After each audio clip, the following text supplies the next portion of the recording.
You're listening to The Extraction, conversations on the systems and strategies behind dental practice growth with Colin Ambler and Kyle Bergman. Hello, everybody. Welcome back to The Extraction podcast. Kyle Bergman here, your co-host, along with the co-founder and CEO of Team Care and my co-host and my former Drexel Dragon lacrosse teammate, Colin Ambler. Today's special guest, we have Justin Klingshirn, partner, managing director at McLerran and Associates, the team behind dentaltransitions.com. And Justin is one of the most respected voices in sell-side advisory. We talk about I don't want to say the dark side, but we look at the behind the curtain of DSOs, maybe some things that you didn't know. We also talk about where all the big money is going in dentistry and how Justin and his firm are involved with it. So stick around. This is a good episode. Justin, welcome to the pod. How you doing? Appreciate you guys having me on. I'm great. How are you two doing?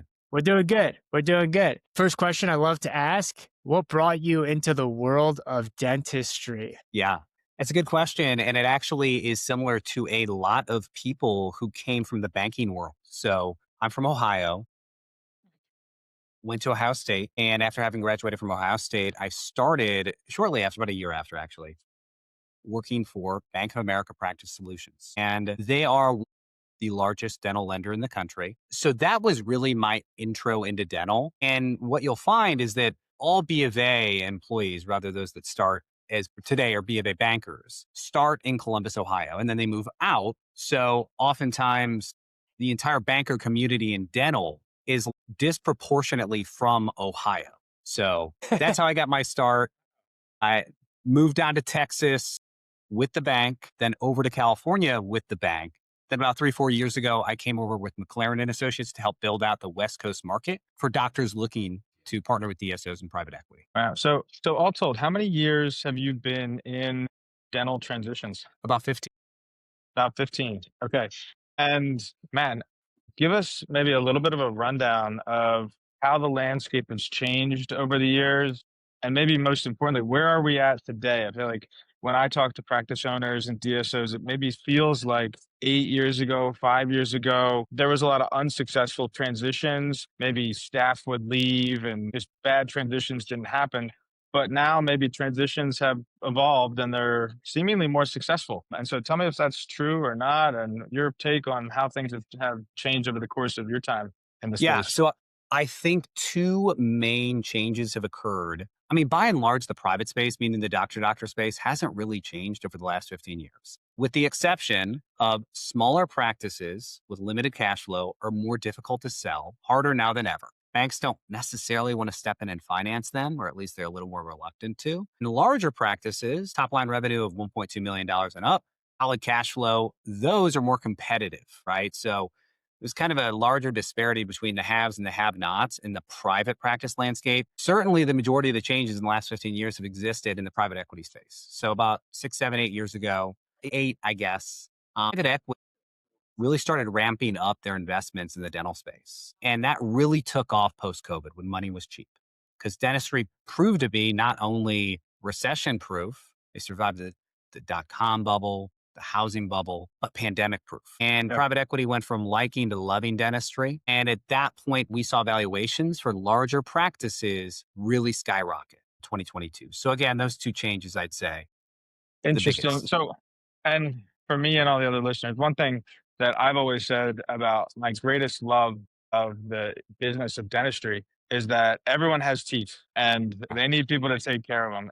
A lot of industries can hit one section of the population or another, but dentistry is an amazing business because everyone has teeth. There's a built-in recurring model where you're supposed to go every 6 months. What other business besides subscriptions have that built in? What other service business?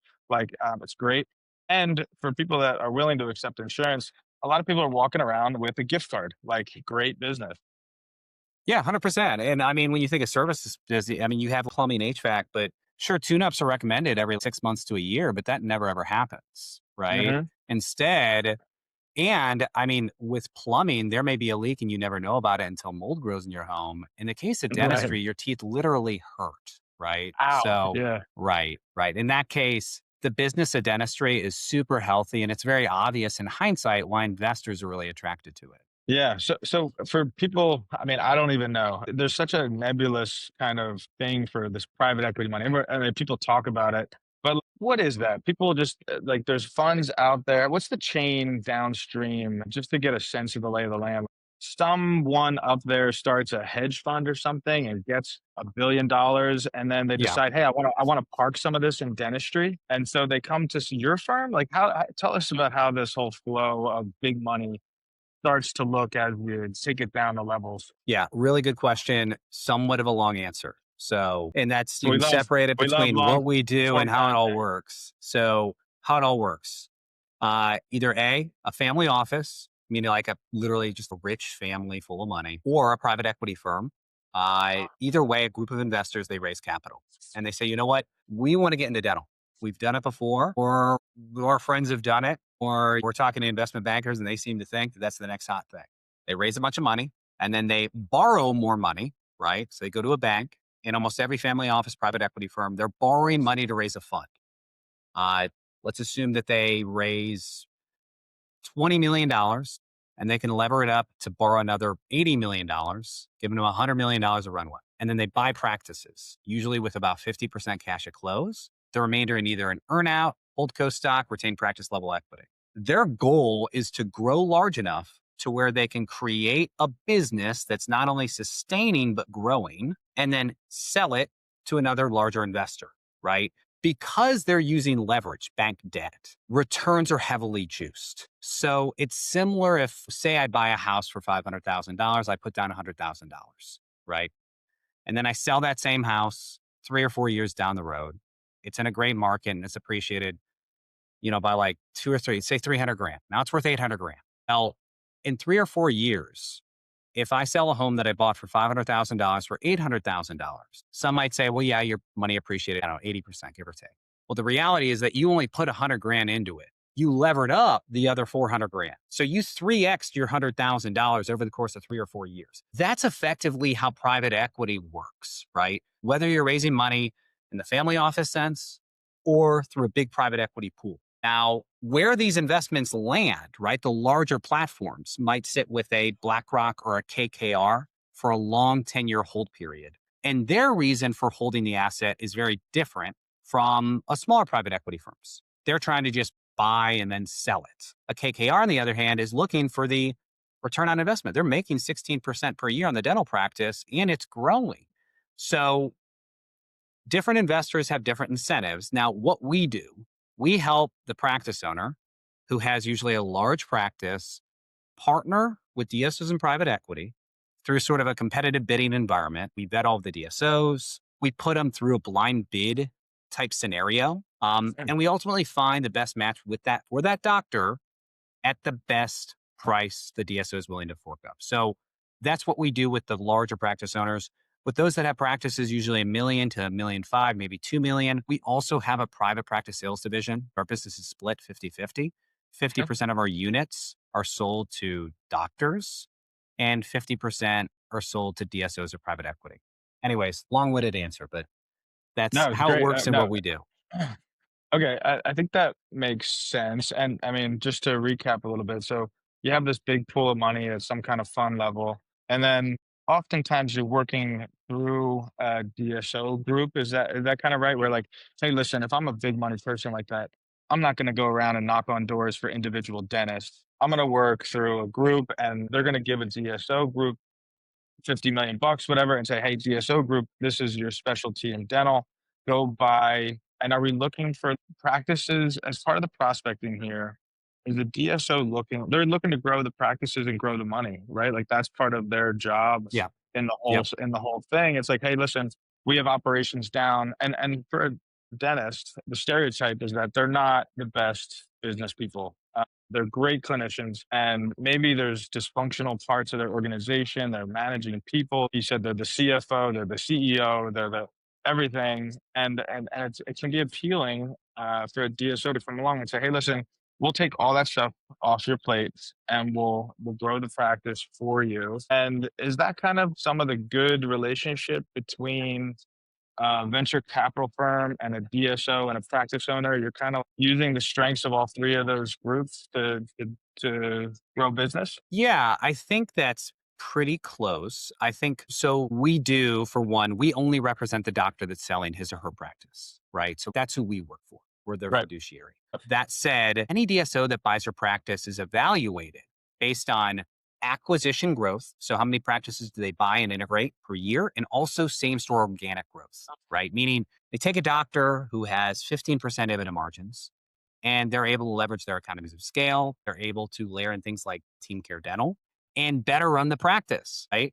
Now, the DSO is going to realize most of the benefit because they've already bought you. That's why it's technically smarter for a doctor to optimize their EBITDA beforehand. So they realize the Mhm. value of that at sale. But that said, yeah, I mean, look, DSOs today, now more than ever, need to grow your practice. They cannot just buy and maintain. That's not really a business, that's an aggregator. The biggest change that we've seen in the DSO industry of late is that we've seen a widening between the haves and the have nots in the DSO space, meaning the DSOs that just buy, aggregate, and intend to flip practices don't really help them out. And the Yeah. DSOs that actually have infrastructure, that are actually going to help the doctor out, that are Yeah. actually there helping grow the practice. Certainly, there has been a divergence in like that gap, right? That gap has grown between the haves and the have nots. Yeah. We can feel it. Okay, so let's flip the table and let's pretend that we're working more in your world where maybe I'm a practice owner that is interested in selling. For people out there, what's your advice on like when to do that? It seems to me there's kind of this vesting period that is common with all these contracts. A doctor might have to stay in the practice for a Yeah. certain number of years. Do you ever run into some of your clients that it's like, man, this person waited too long. They're 60 whatever years old. Their hands Yeah. hurt. They're ready to retire. They want to sell. And you're like, hey, I can get you a deal, but you got to keep these numbers going. Tell me what that's like and maybe what are the common pitfalls, misses, and how could we kind of like maybe just Yeah. guide to our listeners and say, hey, listen, if you're like this, maybe you should call Justin today instead of 3 years from now to get ahead of this thing. Yeah, you do not want to sell either A when you're at the absolute peak high water mark, right? There's no more growth left in the practice. It's all been exhausted. And B, you certainly do not want to sell when you're on your way down, right? And that's for a number of reasons. At the same time, you do, to your original question, yeah, you've got to commit 3 to 5 years. I mean, I encourage every doctor not to see a DSO affiliation as a sale, but instead it's a partnership. Start to really reframe how you look at this. You're a seller, you're going to get some money, sure, but you're also a partner, right? You're going to do things for the DSO. They're going to expect things of you and they're going to do things for you. And the last thing is that you're an investor. You're going to hold some stock in the DSO. So you got to wear really three hats. That said, it never hurts to have a conversation with us, right? I mean, my recommendation, if anybody's trying to get a pulse as to where they are, is to have a valuation done. We update it for free. We have plenty of clients that update their valuation once a year. Just spoke with one yesterday in Montana, 4 practices, awesome guy. And he's just trying to gauge, when's the right time for Mhm. him. For him, more so because of the market. He's trying to time things as far as when it's most lucrative to sell. That's a little tougher because you're following rates, you're following the recap schedule. But that said, to answer the question, man, oftentimes it's sooner. I have never yet followed up with a doctor 12, 18, 24 months after a sale who has said, man, I wish I waited. It's always, I wish I did this sooner because now I can Mhm. spend more time with my kid. Now I can focus on the other things. I've got a guy who started an AI business that's since taken off. Another guy who started a crypto business. You would never expect it from this person, but they did it. Apparently it's doing well. Not my thing. But yeah, nonetheless, sooner is always better than later. Yeah, and is that 3 to 5 years? That's a pretty hard number. Is there a such thing as a walk away deal? I think the answer is no, but, Not like with a DSO. Yeah. I mean, every now and then, if you have removed yourself from the chair entirely, if you have minimized your role to effectively what a DSO would otherwise do, that can get reduced to maybe like a 2 or 3 year. But usually at that point, that practice is pretty big, right? Mhm. I mean, if you've totally removed yourself, you have a great practice, it's a multi doc practice. I mean, it still needs you to run the thing. Mhm. Certainly, if you're the only provider in the practice, yeah, that's 5 years minimum. Yeah. Is, this is a buzzword. I'm not sure if it's traveled through your sphere. Maybe back to the original question. I'm sorry, I'm, like, maybe taking us off topic. A little bit. I have one more question too. I'm full of questions today. Is there a term that's floating around with you called the invisible DSO? Wow. Yeah. Yeah. I mean, that's a moniker that was put out by, it's not a look, every DSO for the most part, with the exception of maybe, you know, maybe Heartland, right? Obviously, the Aspens of the world, they're all invisible DSOs, right? It's so funny, Yeah. man, how that works. No, at the end of the day, man, yes, We hear, the I invisible hear it from DSO. dentists. We talk to dentists all the time, and I think that at Team Care, our software is a machine to help grow your practice. That's all we focus on. That's all Yeah. we care about is Yeah. getting a better org model to distribute the work amongst your team, gamify with leaderboards and incentives, and help make it a team effort for growth. And so we talked to a lot of practice owners out there, and I just had to ask that question because people do ask us, hey, I'm thinking about selling my practice. I want to get my numbers up. Can Team Care help me do that? And we're like, yeah, of course. And then inevitably, like, you just listen to people. They're like, well, there's this new thing out there called the invisible DSO. It's different than the Yeah. old DSO. Yeah. And so Well, you're in that space. there's Yeah. some truth to that in that, again, 2018, 2019, for the most part, many DSOs, they did earn-out, shorter work backs. Today, now more than ever, 9% of the time, they're all invisible DSOs. They're going to allow you to participate in the stock, whether it's in the top code, the holding company, or retain practice level equity. And they're not going to rename your practice, right? Operationally, they're hardly going to interfere with you. Clinically, they're not going to interfere with you. That's the reality of the DSO landscape today. So I could answer that in one of two ways. Either A, yeah, we work with all invisible DSOs, right? Or B, they're pretty much all invisible DSOs. Yeah.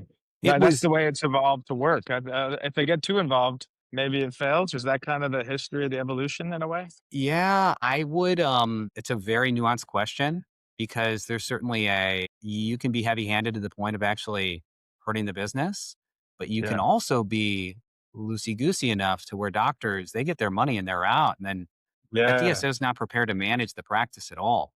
It's part of what we pride ourselves on is actually trying to vet these DSOs from a financial standpoint, operational standpoint. We have plenty of Yeah. clients that have Super. sold to DSOs that we're able to gauge what they actually do for the client. Yeah. So I love that's more important. love what you said earlier about looking at same store growth and stuff like that. Like super valuable to make sure that a lot of these doctors, they work their life for this, and this is a retirement vehicle, and you want to make sure it goes smoothly. So I'm going to pass this over. I've been hogging the mic all podcast here. I'm going to pass it over to Kyle. I think there's a good chance that there might be a future second podcast with Justin coming down the line. Definitely. There's a lot. I still have many questions, and I won't say them right now, but there's a lot of stuff out there. This is a hot topic, and it's been a great foundation. But I think there's more meat on this bone for later. No doubt. Yeah, Justin, I have one more question for you. I'm curious if there's any hill that you would die on that you feel strongly about in dental deals that other smart people in the industry might disagree with. Wow. That's a really good question. And I don't know that I've been asked that before.